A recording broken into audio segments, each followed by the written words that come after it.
right. Can everybody hear me? I want to first start off and just say thank you all for being here. They say oftentimes the biggest challenge and the biggest part of the battle is showing up in the room. So for you students here today, I want to say thank you. And I also want to say good job for showing up. So, engineering. What is engineering? Engineering, simply put, is applying science, math, and technology to solve a problem, right? There are many paths to becoming an engineer. There are many types of engineers, right? You have mechanical. Any mechanical engineers in the room? Oh yeah, let's go. All right, electrical engineers. There we go. All right. Cybersecurity engineers, software, aerospace. Did I say electrical already? Systems, any systems engineers? Y'all get the point. There are lots of different engineering disciplines that exist, and there's lots of different paths to becoming an engineer. Tonight, I'm here to share with you all my path to becoming an engineer and some lessons I learned along the way. When it comes to being an engineer, you are building and you are doing things that have never been done before, which is why engineers fail often. It comes with the territory. Right? As an engineer, you are going to fail often because you are doing things that you have never done before. You are building things that have never been built before. So let me take you all back. 2014, I'm at Helix Charter High School. I graduated from Helix Charter High School, and I go to Grossmont Community College. Great community college, by the way. My original plan was to become an economist. I know, right? My plan was not to become an engineer. Forget engineering. I found out about what economics was, what economists do, and I was so fascinated about how the world worked. I declared my major to be economics, and 2 years later, 2016, I graduate with my associate's degree in economics. But then something crazy happened. I had an oh blank moment. You could fill in the rest. I realized if I wanted to become an economist and make a decent amount of money as an economist, I'd have to not only get my bachelor's, I'd have to get my master's degree and my PhD. Forget about it. It's not happening. I couldn't do it. I couldn't tell myself, hey, it's okay to get into debt and drown in debt and stay in school for such a long period of time. I was very impatient. I didn't come from a lot of money, and I wanted to finish school as fast as possible so I could begin supporting my family upon graduation. I transferred to San Diego State University. Go Aztecs, right? I transferred to San Diego State University, and I researched different majors I can change into. I researched computer science, I researched computer engineering, electrical engineering, and then I fell into this major called Management Information Systems. It's part of the business school. Admittedly enough, I changed to Management Information Systems because most of my class that I did in economics already matched up. I only need like 1 or 2 classes to declare the MIS major. So what is MIS? What is Management Information Systems? It's the study of business and technology. It's the study of how businesses apply technology to solve business problems. As soon as I declared in the MIS major, the first semester, I failed 2 classes. I failed my networking class, and I failed my business globalization class.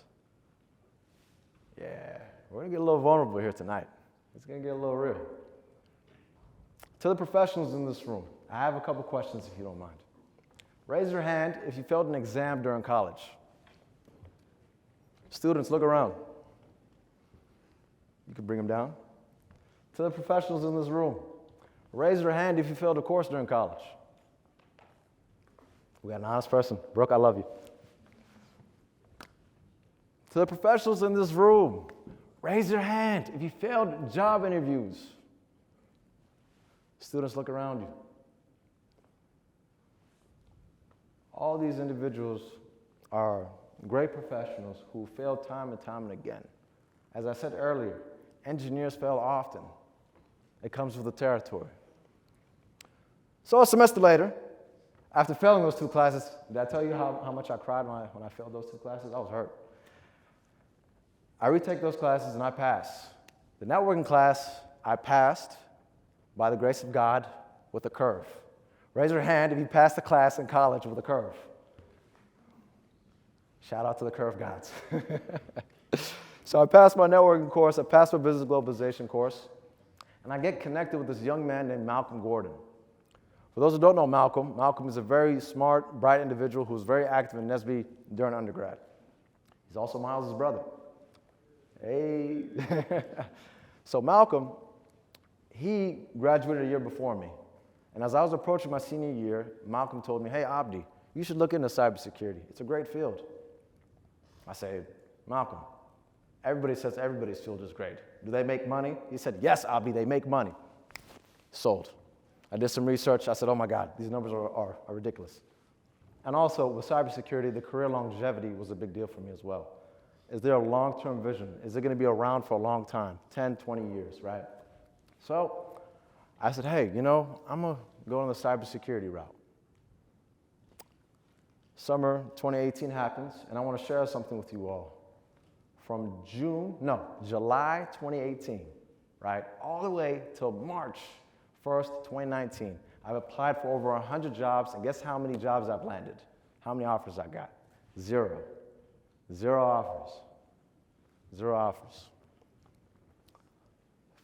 December 2018, Malcolm hands me a book. It's for an IT certification. It's called CompTIA Security Plus.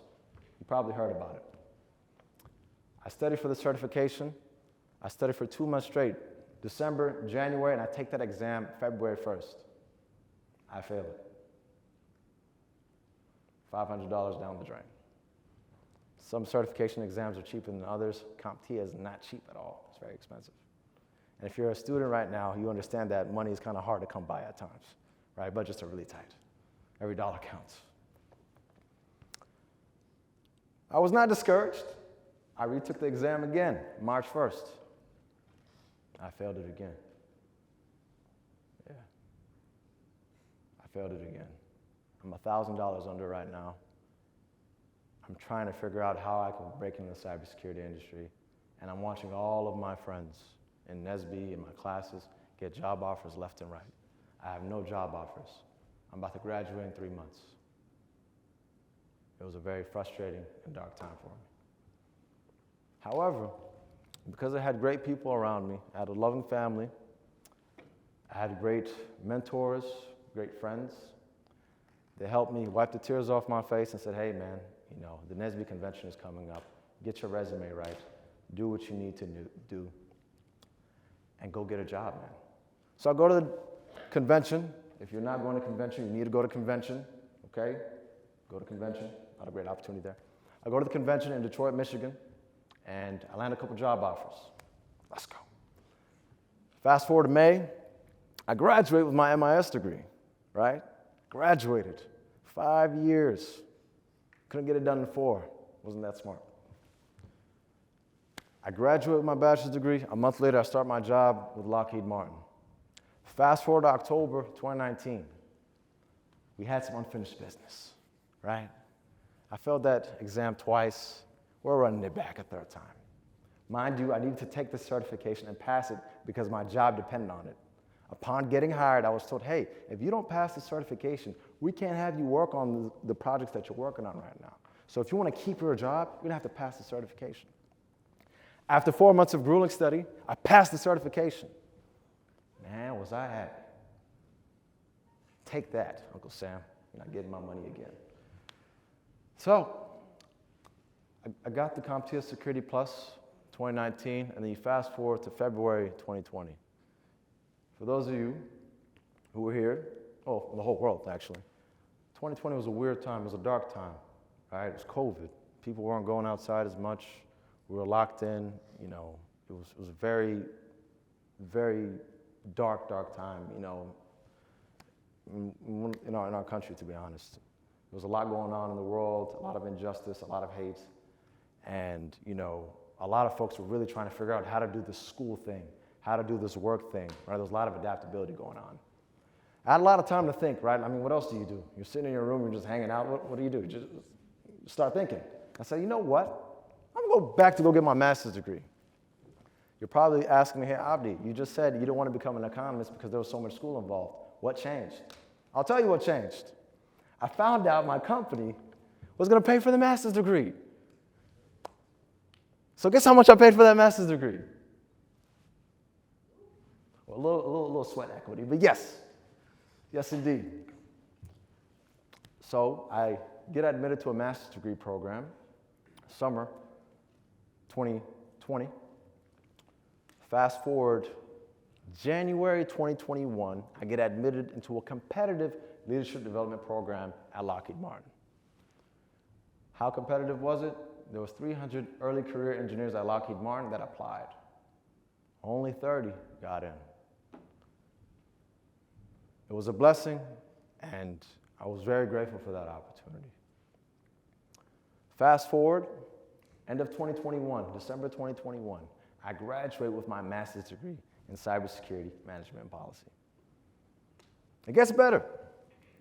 Fast forward through 2022, I start getting more tech certifications under my belt.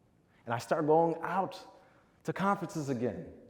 Do you know how fun that was? You know how much I've missed it going to conferences? Conferences are such a great time. Who went to FRC, by the way? Say, yeah, it was a great time. Yeah, see? I love it. I love it. Oh, man. Conferences, they give me joy. I just love meeting with people. You get to network with so many people with different backgrounds, from different walks of life. And a big part of that was missing during the pandemic for obvious reasons, right? So, fast forward to 2023, October 2023, I graduate from that leadership development program. I'm now a senior engineer, and I'm very grateful and fortunate to be where I'm at today. So why am I sharing this? This isn't really about me. It's more about you, honestly. The reason why I'm sharing this is because my story is built off of failures, right? There are many paths to becoming an engineer, right? Different engineering journeys. Everybody's journey is different. Maybe you graduated from high school, you chose to serve your country, you chose to go in the military for 4 years and said, hey, you know what, I'm going to go back to school, right? Maybe you were a nurse for some time. You said, you know what, I want to become an engineer. I'm going back to school to become an engineer. All right? Maybe you were an electrician for 10, 20 years and said, you know what, I want to become an electrical engineer now. I'm going to go back to school. All those paths are valid, right? Engineers are creators. Engineers build things, which is why they fail so often. You're going to fail. You're going to miss the mark sometimes. But I want to remind you that it's okay. It's a part of the journey. Before I hop off stage, I'd like to leave you all with 3 things. Number 1, sometimes we feel out of place. Sometimes we feel like we don't belong in the room, right? Sometimes you're the only black person in your classroom. Sometimes you're the only woman in the classroom. I want to remind you, and I want to encourage you, that you too belong in the room. You are deserving, you are worthy of being there. Don't let anyone tell you otherwise. Number 2, I want to leave you with a quote by a famous physicist, mathematician, and aerospace engineer. His name was Theodore von Karman. He once said, scientists study the world as it is. Engineers build the world that never was. As an engineer, you are a creator. You build the world that we live in today. And the last thing I want to leave you all with, identify opportunities as they come. I want to encourage you to capitalize on opportunities as they come. But most importantly, I want you to give opportunities, because that's why we're here tonight. Engineers giving opportunities. Thank you all so much. God bless.